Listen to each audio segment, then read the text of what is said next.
La sicurezza è un investimento, non un costo, non è un lusso, ma un dovere ed è un fattore di crescita per le aziende. Ne è convinta Etra, che proprio sul tema della prevenzione, salute e sicurezza nei luoghi di lavoro ha organizzato con l'Università di Padova il convegno Il ruolo dei tecnici della prevenzione e il loro contributo alla salute e sicurezza negli ambienti di lavoro, ospitato a Borgo Ricco. La programmazione regionale veneta, la formazione universitaria, l'organizzazione della salute e sicurezza delle aziende, la tutela legale delle imprese e i dati sugli infortuni e le malattie professionali sono stati questi gli argomenti affrontati da rappresentanti di università. Ateneo, che propone dal 2004 un corso di laurea per tecnici della prevenzione nell'ambiente e nei luoghi di lavoro, di ETRA, della magistratura, dello SPISAR, di associazioni datoriali e sindacali e da esperti del settore. Hanno aperto i lavori l'assessore regionale alla sanità del Veneto Manuela Lanzarin, il sindaco di Borgo Ricco e il presidente di ETRA. Di sicurezza purtroppo si parla tanto, ma si fa meno di quanto si dovrebbe, no? Sì, direi di sì, ma purtuttavia ETRA ci crede, noi crediamo molto nella sicurezza e negli investimenti della sicurezza, perché riteniamo che non siano costi vivi ma investimenti sul sociale. Provate a pensare all'incidenza che può avere un infortunio con esiti permanenti o una malattia professionale che limita la funzionalità di un lavoratore. Il senso di questa giornata?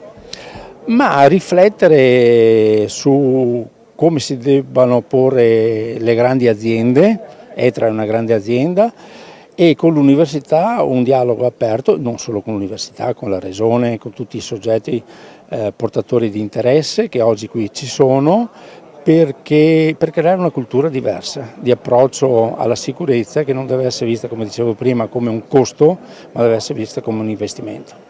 C'è ancora tanto da fare, no? A livello culturale in Italia in genere. Direi proprio di sì. Guardate, io vengo professionalmente dal mondo della prevenzione. Io mi ricordo che il tema della sicurezza c'era ancora Napolitano vivo che lo poneva. Sono passati tanti anni, ma interventi strutturali ne ho visti pochi.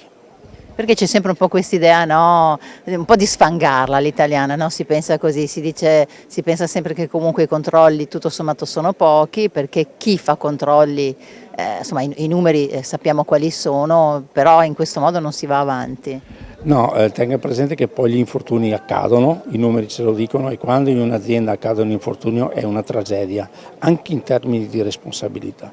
Oggi questo convegno lo facciamo proprio con l'università che forma i controllori, cioè i tecnici della prevenzione, che sono preparati per andare a fare i controlli. Ecco.